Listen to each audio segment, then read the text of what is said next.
রাজার দেশে ইউটিউব চ্যানেলে সকলকে স্বাগত। এসআইআর ইনোভেশন ফর্ম বিএলওরা বাড়িতে বাড়িতে দিয়ে যাচ্ছে।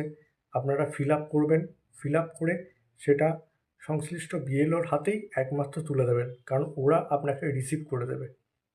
কিন্তু এর মাঝে একটা গুরুত্বপূর্ণ বিষয় আছে, আপনাদের ইনোভেশন ফর্ম ফিল আপের সময় একটা ভুল হয়ে যাওয়ার চান্স থাকছে।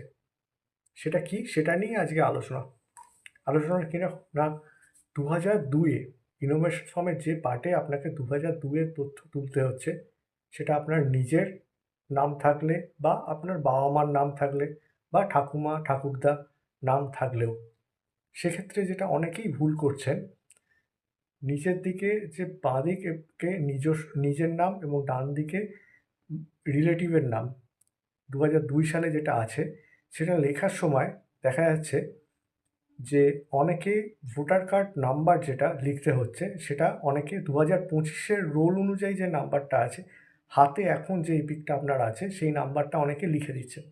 এটা কিন্তু ভুল। কারণ হচ্ছে 2002-এ আপনি সেইটাই লিখবেন যেটা অলরেডি 2002-এর রোলে দেখাচ্ছে।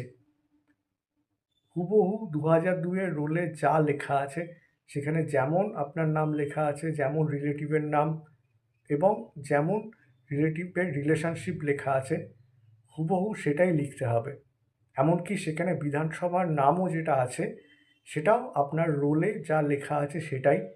এবং বিধানসভার যে ক্রমিক সংখ্যা, যেমন আমি যদি শ্রীরামপুরকে ধরি, তাহলে শ্রীরামপুরে যেমন 186 হয়, উত্তরপাড়ার যেমন 185 হয়, চাঁপদানির 187, জাঙ্গিপাড়া 195।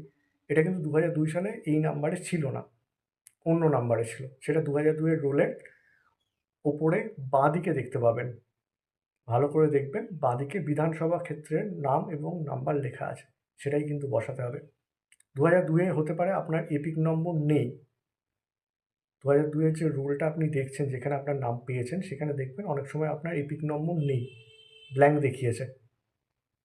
তাহলেও কিন্তু আপনি ওখানে ইনোমিনেশন ফর্মে ব্ল্যাঙ্ক রেখে দেবেন, বিএলওকে একবার জিজ্ঞেস করে নেবেন। কিন্তু ভুল করেও ওইখানে 2025-এর রোল অনুযায়ী আপনার এপিক নম্বর বসিয়ে দেবেন না, কারণ ওই সেকশনটা শুধুমাত্র 2002-এর রোল অনুযায়ী আপনাকে বসাতে হবে। মাথায় ঢুকিয়ে নিন।